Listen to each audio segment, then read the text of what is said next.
Cerita ini fakta atau fiksi? Silakan putuskan sendiri.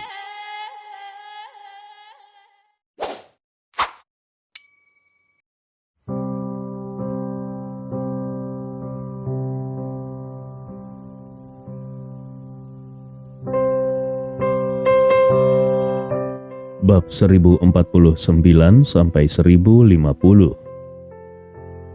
Sejujurnya, dia sedikit mengagumi tindakan Aking di dalam hatinya. Begitu sang putri meninggal di sini, bahkan kalaupun Aking juga meninggal di sini, tim Naga Hijau tetap akan dimintai pertanggungjawaban. Tentu saja tim Macan Putih juga tidak akan terhindar.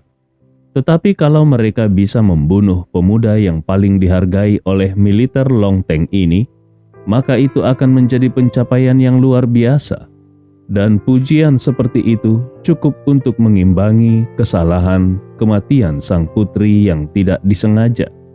Memikirkan semua ini, Macan Putih tidak lagi menahan diri dan langsung meninju Long Yao. Meskipun Long Yao mengulurkan tangan untuk melindungi titik vitalnya, tetap saja dia masih terkejut dengan pukulan mengerikan ini dan terhuyung-huyung mundur beberapa langkah ke belakang. Macan Putih mengambil kesempatan ini untuk melambaikan tangannya dan menggesek udara yang ada di depannya. Dia melakukan serangkaian pose aneh dan aura pembunuh yang aneh langsung memenuhi udara.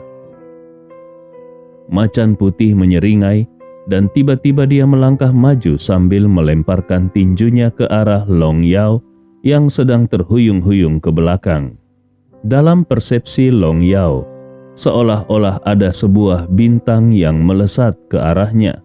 Seolah-olah bintang itu telah menembus ribuan pasukan berkuda dan langsung tiba di depannya. Dia hanya punya waktu untuk menyilangkan tangannya di depan dadanya ketika dia mendengar suara ledakan yang keras. Seluruh tubuhnya diledakkan oleh tinju yang menakutkan ini. Ketika Long Yao masih di udara, seteguk darah menyembur keluar dari mulutnya. Tentu saja, Macan Putih tidak akan melepaskan kesempatan seperti ini. Dia menghentakkan kakinya di tanah, lalu kemudian tubuhnya terlontar ke udara dan langsung menginjak Long Yao yang jatuh ke tanah. Kecepatannya sangat cepat, mirip seperti bintang yang jatuh. Wajah Long Yao menjadi sangat jelek. Dia tidak bisa melakukan tindakan menghindar sama sekali. Bahkan, kalaupun dia bisa menahan tendangan ini dengan seluruh kekuatannya, dia pasti akan menderita pukulan berat. Apalagi yang bisa dia lakukan untuk melawan Macan Putih.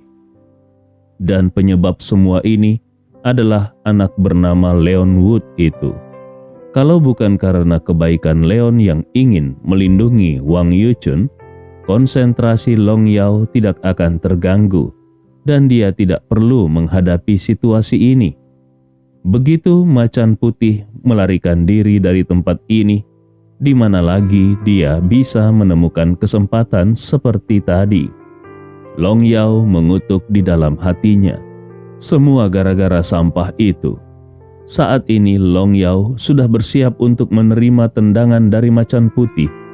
Tetapi pada saat dia hendak mendarat, sesosok bayangan pria meraung dan langsung menjatuhkannya. Tendangan Macan Putih kebetulan menginjak bagian atas kepala pria yang datang itu. Dengan sebuah suara, kepala pria itu hancur seperti semangka, dan sebelum dia tewas, dia bahkan tidak memiliki kesempatan untuk melihat Long Yao. Dalam sekejap, mata Long Yao berubah menjadi merah darah saat dia berseru, "Zhang Long!" Untuk mengepung dan membunuh Macan Putih, Long Yao membawa Zhang Long dan Zhao Hu bersamanya, dan mereka hanya menyisakan satu master alam bawaan ke-9 untuk memimpin anggota lainnya mencegat dan membunuh penjaga bayangan di pinggiran. Menurut rencana awalnya, dia akan menyeret Macan Putih sendirian, lalu Zhang Long dan Zhao Hu akan bekerja sama dengan Mu Rongxiu untuk membunuh anak buah Macan Putih. Lalu kemudian mereka akan menangani Macan Putih secara bersama-sama. Tetapi yang tidak dia duga adalah bahwa Murongsu sudah diracuni oleh Ah King, sehingga kekuatan tempurnya menjadi sangat berkurang. Long Yao yang marah langsung berguling dan berdiri dengan stabil. Ki sejati di tubuhnya tiba-tiba meledak dan dia langsung menampar macan putih dengan satu telapak tangan. Cakar naga besar dengan ki sejati yang dipadatkan muncul dari langit dan menampar macan putih yang berdiri di atas mayat Zhang Long. Macan putih menyeringai sambil mengangkat tangannya dan melemparkan pukulan. Akhirnya, bayangan macan putih mengaum dan berhadapan dengan cakar naga. Ini adalah pertarungan naga dan macan. Ada suara teredam di udara dan ki tinju meledak ke segala arah. Long Yao langsung mendatangi macan putih lalu menghantamkan tinjunya ke jantung macan putih. Macan putih mengangkat tangannya dan memblokir pukulan Long Yao. Ada sedikit penyesalan di hatinya. Awalnya dia berpikir kalau dia bisa membunuh Long Yao dalam satu gerakan dan mengakhiri pertempuran. Tetapi siapa sangka kalau ternyata orang-orang jiwa naga ini sama sekali tidak takut mati dan mereka juga tidak ragu untuk mengorbankan hidup mereka untuk menyelamatkan Long Yao. Sekarang, kekuatan tempur Long Yao belum terlalu rusak dan ini menjadi agak merepotkan. Macan putih juga memahami kalau ini adalah lapangan kandang lawan. Jadi kalau pertarungannya semakin lama dan berlarut-larut, itu akan semakin tidak menguntungkan bagi dirinya sendiri dan anak buahnya. Saat dia menangkis tinju Long Yao, macan putih mendengus pada beberapa bawahannya, "Bertalunglah dengan cepat." Beberapa orang mengangguk pada saat yang sama. "Kami mengerti." Salah satu master yang baru saja bertarung dengan Zhang Long mengeluarkan sebotol ramuan dari lengannya dan menuangkannya ke mulutnya. Saat ramuan itu memasuki tubuhnya, matanya berangsur-angsur menjadi merah darah dan aura di tubuhnya menjadi semakin agung. Itu adalah ramuan khusus yang dikembangkan secara khusus oleh kerajaan Sith. Ramuan itu bisa merangsang potensi prajurit dan bisa meningkatkan kekuatan prajurit lebih dari 2 kali lipat dalam waktu yang sangat singkat.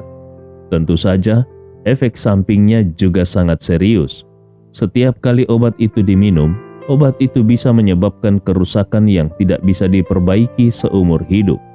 Bahkan mungkin juga menyebabkan kemunduran dalam kultivasi, sehingga tidak memungkinkan seseorang melangkah lebih jauh dalam kultivasi.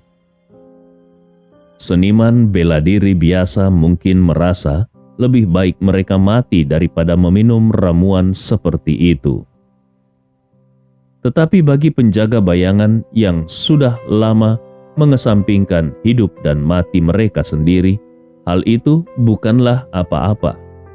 Terdengar suara mendesing, dan King Tian yang telah meningkatkan kekuatan tempurnya secara signifikan baru saja tiba tepat di belakang Zhao Hu dan langsung meninju Zhao Hu. Kekuatan Zhao Hu hampir sama dengan King Tian, tetapi kematian Zhang Long sudah merusak konsentrasinya. Dan King Tian mengambil kesempatan ini, tubuhnya bergetar ke depan dan belati ekstra muncul di tangannya yang menebas langsung ke leher Zhao Hu. Zhao Hu meraih belati tajam itu untuk pertama kalinya, tetapi pukulan kedua King Tian kemudian jatuh dan menghantam pelipisnya. Awan kabut darah meledak dari pelipisnya dan Zhao Hu tewas. Master alam bawaan ke-9 Zhao Hu sudah tewas. Mata Long Yao sudah memerah, matanya dipenuhi dengan api yang marah. Dia tidak pernah berpikir bahwa dalam waktu sesingkat itu dia akan kehilangan 2 jenderalnya. Tim jiwa naga memang penuh dengan orang-orang berbakat. Tetapi bagaimanapun juga penguasa alam bawaan ke-9 bukanlah sesuatu yang mudah untuk ditemukan di jalan. Kemana dia bisa pergi untuk menemukan jenderal seperti itu? Long Yao sangat membenci sampai mati sekelompok binatang buas dari kekaisaran Sith ini, dan dia juga membenci Leon yang bersikap baik kepada Wang Yuchun. Dengan putus asa, Long Yao meledakkan ki sejati di tubuhnya dan dengan panik menyerang macan putih. Pada saat ini, dia tidak punya jalan keluar, terutama ketika dia melihat kalau Yan Huo juga telah meminum ramuan itu dan bergegas menuju Murongshu bersama King Tian. Dia mengerti bahwa pertempuran ini benar-benar di luar kendalinya. Begitu dia dikalahkan oleh 4 master dari alam bawaan ke-9, Murongshu yang sudah diracun mungkin tidak akan bisa melawan. Kalau ada kesalahan pada saat itu, dia khawatir kalau dia juga akan dibunuh di sini. Dia adalah murid Chu Tianan yang paling dibanggakan. Dia adalah putra surga negara Longteng yang paling berharga. Dia adalah dewa militer masa depan negara Longteng. Bagaimana mungkin dia bisa mati di sini? Long Yao yang marah meletus dengan kekuatan tempur yang kuat. Dia harus mengandalkan kekuatannya sendiri sesegera mungkin untuk memecahkan kebuntuan ini. Tiba-tiba, Long Yao yang baru saja melangkah ke alam Grandmaster secara tak terduga benar-benar menekan macan putih. Pada saat ini, keempat master alam bawaan ke-9 dari pengawal bayangan menyerang Murongshu hingga babak belur. Seandainya saja Murongshu tidak diracun, maka meskipun keempat master itu meminum racun kegilaan, tetap saja Murongshu tidak akan takut menghadapi mereka. Tetapi sekarang, sebagian besar energi Murongshu sudah dihabiskan untuk menekan racun itu. Merasakan racun serangga di tubuhnya yang hampir tak tertahankan, Murongshu hanya bisa menggertakkan giginya dan berusaha sebaik mungkin untuk tetap bertahan. Dia harus menunggu datangnya sebuah kesempatan. Secara tidak sengaja, Murongshu melirik Leon yang berada di sisi lain, dan ketika dia melihat Leon berhadapan dengan 2 orang master alam bawaan ke-9 sambil tetap melindungi Wang Yuchun, hati Murongshu penuh dengan keterkejutan. Kalau dia tidak salah, seharusnya kultivasi Leon hanya di alam bawaan ke-7. Tetapi Leon bisa bertahan meskipun dia dikepung oleh 2 orang master alam bawaan ke-9. Dan Leon melakukannya sambil melindungi orang lain. Bagaimana dia bisa melakukannya? Leon juga terluka saat ini, tetapi dia masih tetap berdiri di sana seperti gunung yang kokoh, dan Wang Yuchun yang mengalami koma digendong di belakangnya. Di depannya Cao Fang dan Ah King menghadapi Leon dalam posisi berpegangan tangan. Cao Fang menatap Leon yang terluka dan tersenyum ringan. Karena kau sangat peduli dengan hidup dan mati yang mulia putri, kenapa kau tidak kembali saja ke kekaisaran bersama kami? Dengan kemampuanmu, yang mulia pasti tidak akan memperlakukanmu dengan buruk. Faktanya, di dalam hatinya, Cao Fang juga merasa ngeri. Leon masih bisa bertahan setelah mendapatkan beberapa pukulan dari dirinya dan Ah King secara berturut-turut. Seberapa kuat sebenarnya tubuh fisiknya? Leon mencibir. Kalaupun aku setuju, apakah kau berani membawaku kembali? Wajah Cao Fang berubah. Ah King sudah mengungkapkan niatnya untuk membunuh sang putri. Bahkan meskipun itu untuk kepentingan kekaisaran, selama Yang Mulia tahu, Yang Mulia pasti tidak akan pernah melepaskan mereka pergi begitu saja. Ah King di samping mendengus dingin. Oke, jangan bicara omong kosong lagi. Ayo kita bertarung habis-habisan dengan cepat. Leon menyeringai. Benar, kita harus segera beristirahat. Setelah mengatakan itu, tubuh Leon maju setengah langkah. Dia mengangkat satu tangannya dan menunjuk ke langit. Seketika, aura penuh keheningan memenuhi seluruh langit.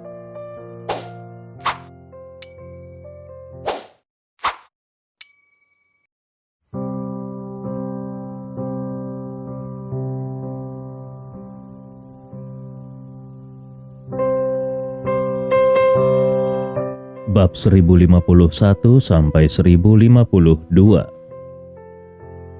Itu adalah niat pedang. Niat pedang yang sunyi, aneh, tetapi mematikan. Ketika niat pedang ini muncul, semua orang yang hadir, apakah itu 3 master yang telah melangkah ke alam Grandmaster atau beberapa master alam bawaan ke-9, semuanya terkejut. Terutama Murongxiu yang sudah diracuni dan dikelilingi oleh 4 master alam bawaan ke-9. Dia memandang sosok Leon yang terluka itu dengan ngeri. Sebagai murid dari Master Pavilion Pedang Susan, senioritas Murongxiu di Pavilion Pedang Susan sangat tinggi dan pemahamannya tentang niat pedang bahkan lebih tinggi dibandingkan dengan beberapa orang di dunia ini. Tetapi sekarang, dia menemukan kalau Leon yang selama ini selalu melawan musuh dengan tinju, ternyata memiliki pemahaman tentang niat pedang, dan pemahamannya itu bahkan di atas Murongxiu. Niat pedang Leon ini bahkan lebih murni dan menakutkan. Bukankah Leon ini adalah seorang ahli tinju? Bagaimana dia bisa mencapai tingkat pemahaman niat tinju seperti itu? Pada saat ini, kesan Murongxiu terhadap Leon telah mengalami perubahan yang signifikan, dari penghinaan hingga menjadi kekaguman. Ada urutan dalam niat pedang. Siapapun yang niat pedangnya lebih tinggi, terlepas dari berapapun tingkat kultivasinya, adalah senior. Long Yao juga terkejut. Jelas dia tidak menyangka kalau anak yang baru saja masuk dalam tim jiwa naga ini akan memiliki niat pedang yang menakutkan. Hal ini membuatnya menjadi lebih kesal. Kalau Leon memiliki senjata pembunuh seperti itu, kenapa Leon tidak menggunakannya sejak awal?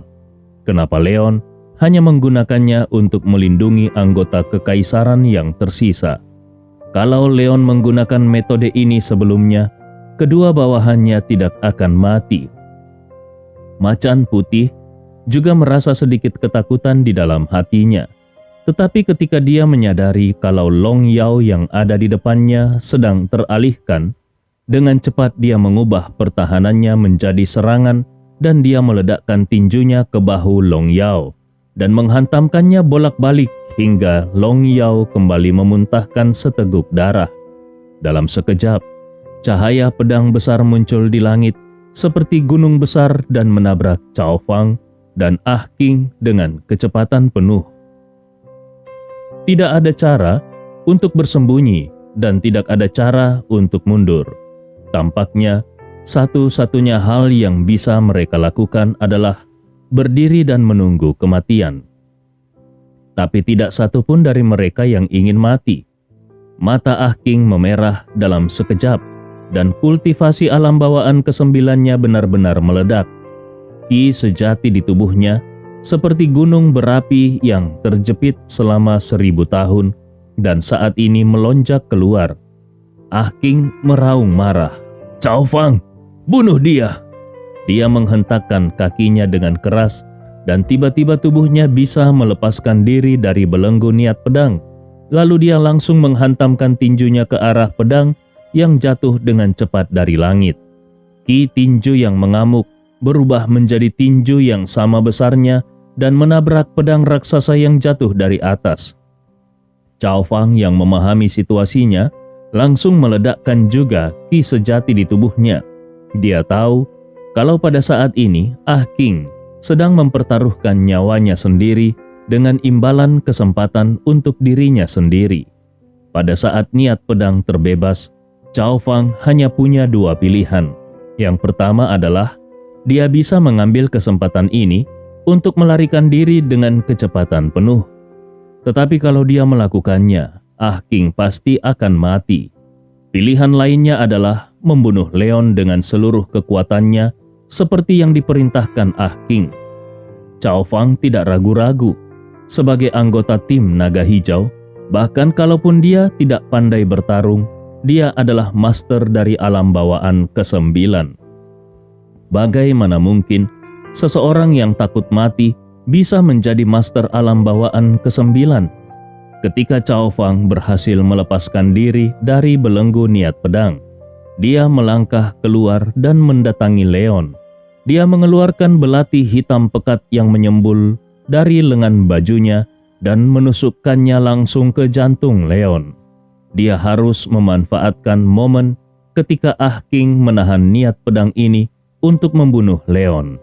Hanya dengan membunuh Leonlah, maka niat pedang menakutkan itu akan bisa menghilang dan Ah King akan memiliki secercah kehidupan.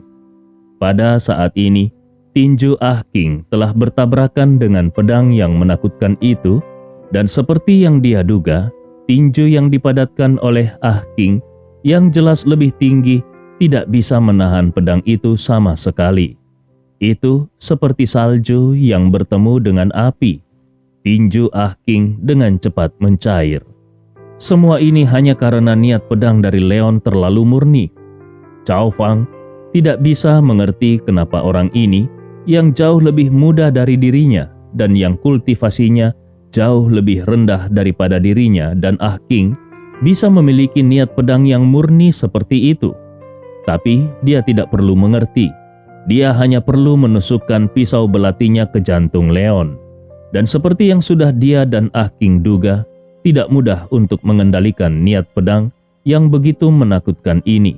Dan saat ini juga merupakan saat-saat yang paling rentan baginya.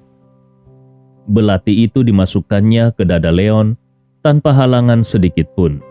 Percikan darah menyembur keluar dan menyemprot wajah Cao Fang. Secara naluriah, Cao Fang bahkan menutup matanya. Saat dia membuka matanya kembali, pedang di langit telah menembus tinju Ah King. Cao Fang baru saja ingin menikamkan belatinya lebih dalam lagi ke jantung Leon, tetapi kemudian dia melihat Leon benar-benar menyeringai padanya dan sebuah tinju seukuran kepalan tangan tiba-tiba muncul di depan matanya. Mata Cao Fang menyipit. Dia tidak mengerti kenapa Leon masih bisa meninju dalam situasi seperti ini. Tapi sudah terlambat baginya untuk bereaksi. Jadi, dia hanya bisa menyingkir sebanyak yang dia bisa untuk menghindari pukulan yang dahsyat ini. Tetapi tinju yang seharusnya menghantam kepalanya itu, pada saat ini langsung ditekan ke bawah dan langsung mengenai dadanya. Dalam sekejap, Cao Fang merasa seolah-olah dia telah dihancurkan oleh palu seberat 1000 kilogram. Dan terlepas dari kultivasinya yang tinggi, tulang dadanya langsung hancur di tempat saat tinju yang keras itu menghantam dadanya. Seluruh tubuh Cao Fang terhempas mundur akibat pukulan ini dan kemudian dia jatuh dengan keras ke tanah. Sebelum dia kehilangan kesadarannya, dia melihat kalau cahaya pedang yang menakutkan itu menghancurkan tinju Ah King, dan kemudian cahaya pedang itu seperti memotong tubuh Ah King menjadi dua, sebelum kemudian menghilang di antara langit dan bumi. Dua bagian tubuh Ah King jatuh ke tanah hampir secara bersamaan. Darah menyembur ke seluruh tanah dan mata Cao Fang menjadi hitam saat ini, lalu dia pun kehilangan kesadarannya. Beberapa orang yang bertarung di dua tempat lainnya semuanya terkejut dengan pemandangan ini, dan tidak ada yang mengira kalau seorang master alam bawaan ketujuh akan mampu membunuh dua orang master alam bawaan ke-9 dalam satu gerakan. Saat ini, Leon terlihat baik-baik saja. Di dadanya masih tertancap belati, tetapi dia dengan santai menoleh untuk melihat ke sisi Long Yao. Long Yao melihat kalau Ah King sudah tewas, sementara Cao Fang tidak diketahui apakah dia masih hidup atau sudah tewas. Dia menyadari kalau waktunya semakin berkurang, dan saat ini tekanan macan putih menjadi berlipat ganda. Jadi, meskipun dia sangat membenci Leon di dalam hatinya, dia tidak bisa tidak meminta bantuan kepada Leon. "Cepat datang ke sini dan bantu aku." Sebenarnya, itu adalah sebuah permohonan, tetapi tidak ada tanda-tanda memohon di dalam nada suaranya. Itu sepenuhnya merupakan nada memerintah. Namun, pada saat ini Leon bahkan tidak mau melihat Long Yao, seolah-olah dia tidak mengenal Long Yao. Dengan satu tangan, dia mengeluarkan belati yang dimasukkan ke dalam dadanya dan mengeluarkan sebotol obat otot Gu. dan menaburkannya di lukanya. Dia masih tidak berniat untuk bergerak. Long Yao sangat cemas sehingga rasanya dia ingin menangis saja. Beraninya bocah itu bersikap tidak patuh kepadanya. Bagi Long Yao, Leon hanyalah anggota biasa yang baru saja direkrut oleh tim jiwa naga. Sementara dia adalah pemimpin salah satu kelompok dalam jiwa naga dan pangkat militernya adalah Letnan Jenderal. Beraninya Leon tidak patuh padanya. Long Yao melakukan satu kecerobohan lagi, dan saat ini dia kembali terkena pukulan dari macan putih. Sosoknya sekali lagi terbang mundur ke belakang. Macan putih menyeringai. Sepertinya perintahmu sebagai pemimpin tim sama sekali tidak didengarkan. Setelah mengatakan itu, lagi-lagi telapak tangannya menampar Long Yao. Long Yao terbang terbalik sambil melindungi dadanya dengan kedua tangannya, sehingga sangat sulit baginya untuk bisa menahan serangan macan putih. Akhirnya Long Yao ditampar dan kembali jatuh ke tanah. Sosok macan putih melangkah keluar dalam satu langkah dan langsung menghujani Long Yao dengan tinjunya. Tubuh Long Yao berguling. Dengan perasaan malu dia mencoba untuk menghindari tendangan dari macan putih, tetapi macan putih itu menindaklanjuti dengan pukulan lain dan sekali lagi meledakkannya. Melihat Long Yao dalam bahaya berkali-kali, Murongxiu tidak bisa menahan diri untuk tidak berteriak pada Leon. "Leon, selamatkan dia!" Anggota jiwa naga lainnya belum tiba. Ini cukup untuk menunjukkan bahwa orang-orang kekaisaran ini telah mengatur banyak penyamaran dan kemungkinan besar mereka juga mengalami masalah di sana.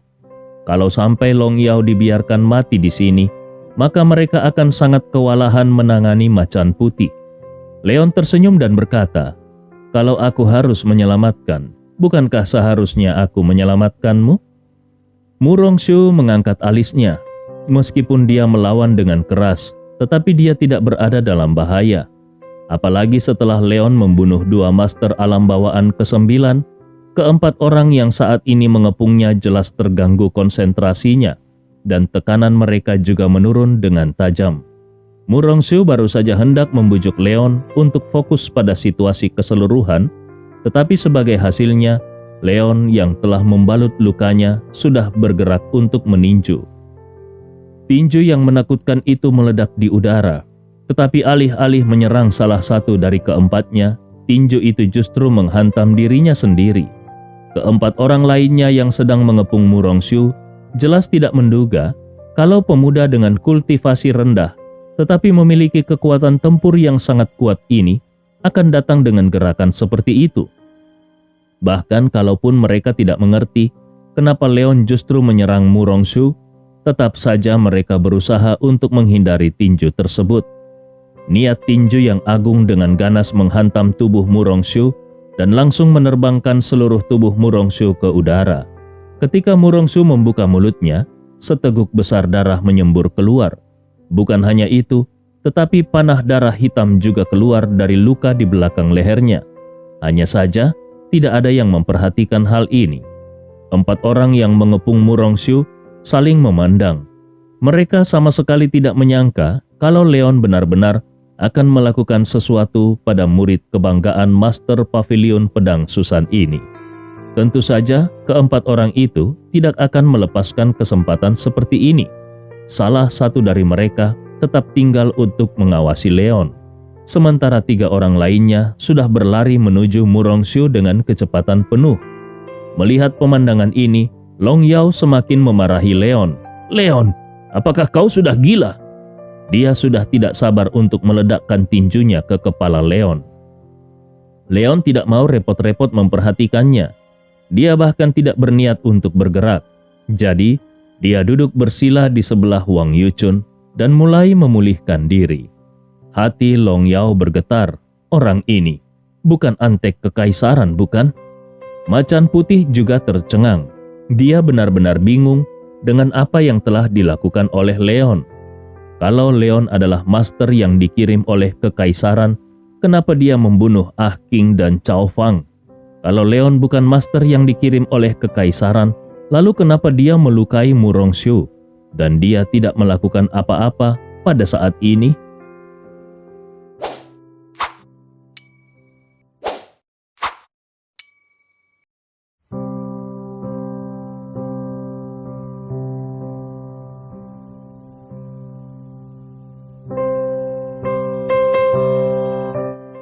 bab 1053-1054.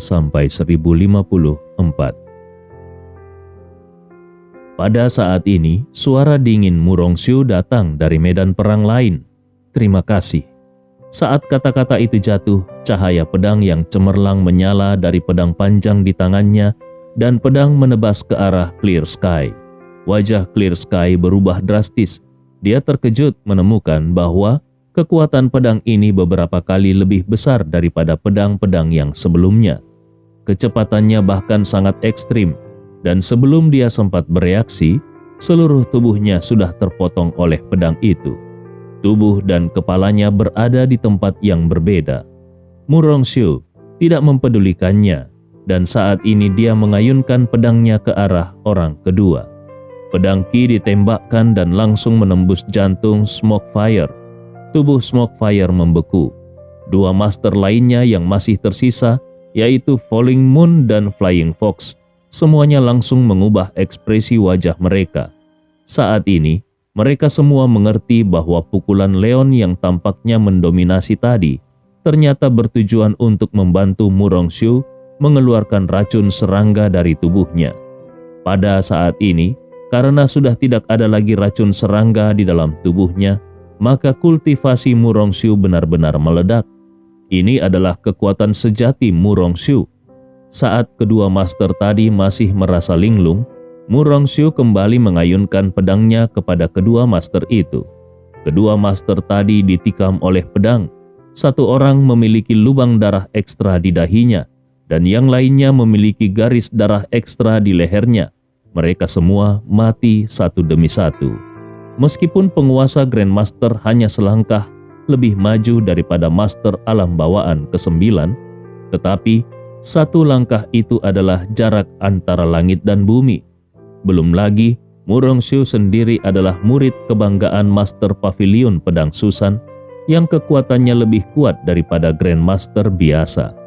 Baru pada saat inilah mereka menyadari betapa membantunya racun Ah King. Sayang sekali mereka tidak memanfaatkan kesempatan itu. Sekarang sudah tidak ada lagi peluang. Wajah macan putih yang sudah berada di atas angin dan hanya tinggal masalah waktu sebelum dia membunuh Long Yao berubah menjadi muram. Dia tidak pernah menyangka kalau orang dengan tingkat kultivasi terendah akan mampu mengeluarkan racun untuk Murongxiu dan membebaskan Murongxiu sepenuhnya. Meskipun lawannya adalah murid kebanggaan Master Pavilion Pedang Susan, sebenarnya macan putih tidak takut bertarung sendirian. Tetapi sekarang ada juga dua orang Grandmaster ditambah seorang pria yang kultivasinya tidak tinggi, tetapi kekuatan tempurnya sangat kuat. Kalau dia terus bertarung seperti ini, pada akhirnya orang yang akan mati adalah dia. Saat ini masih ada cara untuk tetap hidup, tetapi sekarang dia bukan hanya tidak bisa menyelamatkan sang putri, tetapi dia juga tidak bisa membunuh Long Yao. Gumpalan kematian melintas di mata macan putih. Dia bahkan sama sekali tidak peduli dengan Murongxiu yang bergegas ke sisinya. Dia hanya mengepalkan tangannya ke udara dan pedang kepala hantu yang sepenuhnya dipadatkan oleh Qi sejatinya muncul di tangannya. Tanpa ragu-ragu, macan putih menebas Long Yao dengan kecepatan penuh. Ini adalah pedang terkuat yang dia buat sejak melangkah ke alam Grandmaster. Kelopak mata Long Yao yang sudah malu melompat liar. Dia tidak bisa menahan diri untuk tidak memarahi, dan Qi sejati di tubuhnya tiba-tiba meledak. Dia langsung menabrak pedang besar yang sedang menebasnya dengan cepat. Dengan suara teredam, tinju yang telah dipadatkan oleh Long Yao langsung hancur. Tetapi pedang besar itu tidak rusak sedikit pun. Long Yao langsung mengambil kesempatan ini untuk mundur dengan cepat dan membuka jarak. Dalam sekejap, macan putih yang awalnya bergegas menuju Long Yao tiba-tiba berbalik dan pedang besar di tangannya yang berubah menjadi Qi sejati langsung menebas Murongxiu yang datang dengan terburu-buru. Mata Murongxiu menyipit untuk sementara waktu dan pedang yang sudah menusuk bagian belakang jantung macan putih tiba-tiba ditarik ke belakang untuk melindunginya di depannya. Macan putih mencibir, "Sudah terlambat." Dan pedang panjang di tangannya bersinar terang. Terdengar suara ledakan keras dan pedang panjang di tangan macan putih yang dibuat oleh Ki Sejati langsung meledak. Murongxiu benar-benar ditebas oleh pedang itu dan terluka di banyak tempat. Murongxiu bersimbah darah, dan yang paling menakutkan adalah dadanya terbelah cukup panjang dan tulang-tulangnya terlihat. Leon melihat ke sisi ini dan sinar horor melintas di antara alisnya. Dengan cepat dia bergerak untuk menyelamatkan Murongxiu. Tetapi sepertinya macan putih sama sekali tidak ingin memberi Leon kesempatan untuk menyelamatkan Murongxiu. Dia melangkah maju dan ingin membunuh Murongxiu sepenuhnya. Dalam sekejap, Long Yao yang baru saja bergerak mundur mengambil langkah panah dan berada di belakang macan putih. Dia meledakkan pukulan lain ke arah jantung belakang macan putih. Namun, macan putih tidak menghiraukannya dan terus menamparkan telapak tangannya kepada Murongxiu yang terbang terbalik. Akhirnya Long Yao pun meninju bagian belakang jantung macan putih, dan macan putih menyemburkan seteguk darah. Tetapi sosoknya tidak terpengaruh sama sekali. Dia justru datang ke tubuh Murongxiu dengan kecepatan yang lebih cepat, dan dengan kecepatan penuh dia menampar Murongxiu dengan telapak tangannya. Tubuh Murongxiu terluka parah. Pedang panjang di tangannya sudah jatuh. Tubuhnya masih melayang di udara. Bagaimana bisa dia menahan pukulan seperti itu? Ketika mendengar suara teredam, dengan seluruh kekuatannya, Murongxiu mengangkat tangannya untuk melindungi kepalanya. Dan saat ini, telapak tangan macan putih menampar di antara lengannya. Murongxiu ditampar ke tanah, dan lengan kanannya langsung patah. Dia mengalami cedera serius. Long Yao juga terus menyerbu saat ini. Aura tinjunya mengembang di atas kepalan tangan kanannya, dan dengan ganas dia meledakkan tinjunya ke bagian belakang jantung macan putih.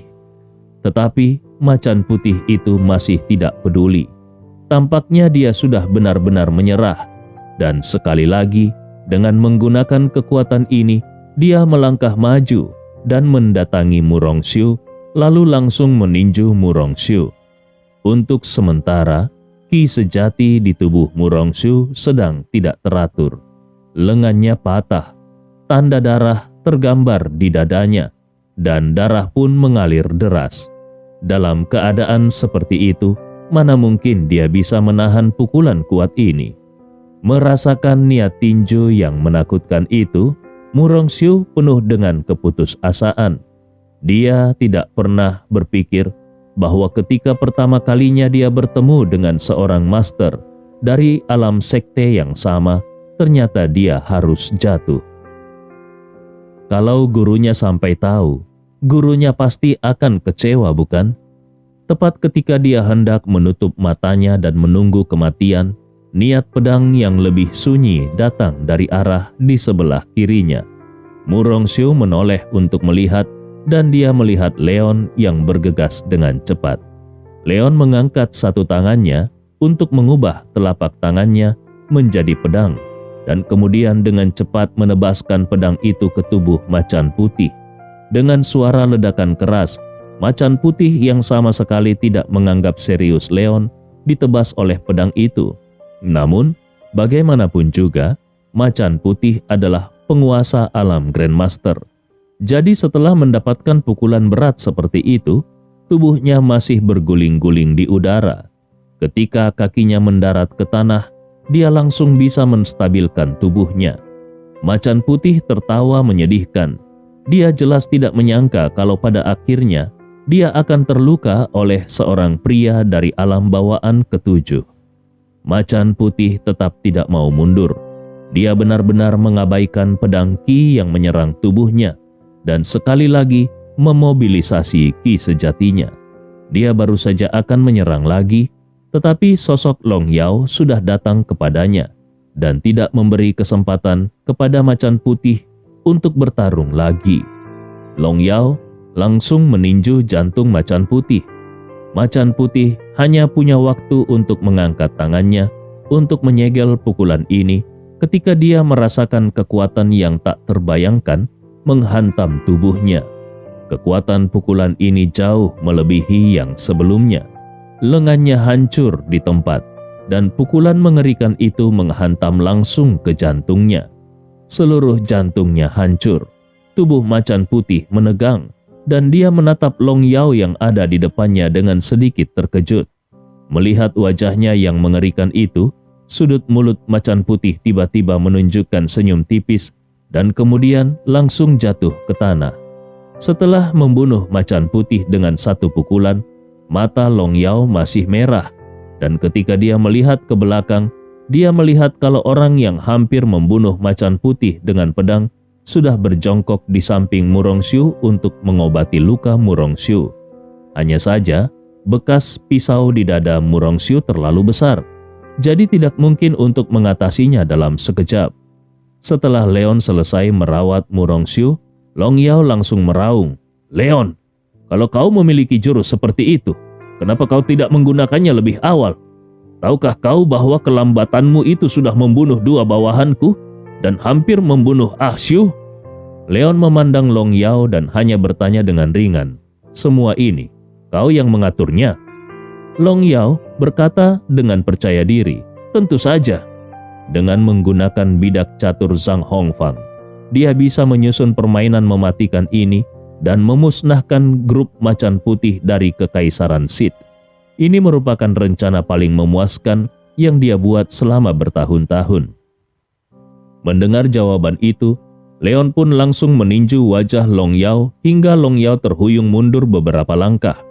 Kelopak mata Long Yao melonjak dan dia berseru dengan sangat marah, "Kau!" Dia tidak pernah berpikir kalau Long Yao akan berani bergerak sendiri. Dia tidak pernah berpikir kalau Long Yao akan mendapatkan perlakuan seperti itu dari Leon. Leon tidak memperhatikan Long Yao. Dia hanya berbalik dan berjalan menuju Wang Yuchun. Pada saat ini, dia benar-benar mengetahui secara menyeluruh bahwa jiwa naga sudah lama mengetahui tentang pengaturan Kekaisaran Sith, dan bahkan masalah pertempuran ini diatur oleh pria di depannya yang berada di posisi tinggi di jiwa naga. Jiwa naga dan pengawal bayangan adalah saingan. Untuk menghadapi pengawal bayangan, Leon bisa mengerti cara apa yang mereka gunakan. Tetapi yang tidak bisa diterima Leon adalah bahwa jiwa naga benar-benar melibatkan semua siswa Akademi Yunlong. Guan Muyan digigit ular berbisa. Itu hanya tipuan kecil. Kalau pihak lain sedikit lebih kejam, mereka bisa melepaskan sekelompok ular berbisa untuk menyebabkan kekacauan di camp dan kemudian menyerang Wang Yuchun. Kalau sampai itu terjadi, berapa banyak korban tak berdosa yang akan ditimbulkannya? Untuk mencapai tujuannya sendiri, jiwa naga menempatkan sekelompok siswa yang tidak bersalah ke dalam bahaya. Orang seperti itu, bahkan meskipun orang itu memiliki kemampuan, Leon hanya akan mencibirnya. Kalau bukan karena fakta bahwa dia sedang terluka parah sekarang, Leon benar-benar ingin membantai Long Yao secara pribadi.